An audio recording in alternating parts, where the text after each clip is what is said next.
ഒരു വെള്ളിയാഴ്ച തലവര മാറുമെന്ന് സിനിമാക്കാരുടെ ഇടയിലെ പറച്ചിൽ പോലെ സംരംഭകനായ ഭവിഷ് അഗർവാളിന്റെ തലവര മാറിയതും ഒരു വെള്ളിയാഴ്ചയാണ്. ഒറ്റ ദിവസം കൊണ്ട് ശതകോടീശ്വരനായി മാറിയിരിക്കുകയാണ് ഭവിഷ് അഗർവാൾ.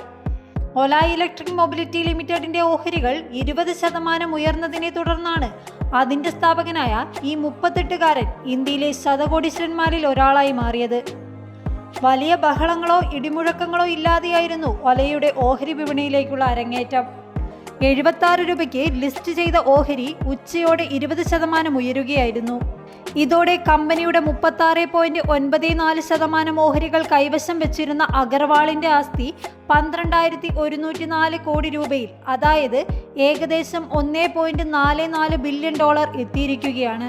ഓല ഇലക്ട്രിക്കിന്റെ 3,79,15,211 ഓഹരികളാണ് 76 രൂപയ്ക്ക് വിൽപ്പന നടത്തിയത്. ഇതിലൂടെ 288 കോടി രൂപയാണ് സമാഹരിച്ചത്. അദ്ദേഹം കൈവശം വെച്ച ഓഹരികൾ അതിന്റെ ഏറ്റവും ഉയർന്ന ഇൻട്രാഡേ വിലയായ 89.25 രൂപയിലെത്തിയപ്പോൾ അതിന്റെ മൂല്യം 11,816 കോടി രൂപയായി.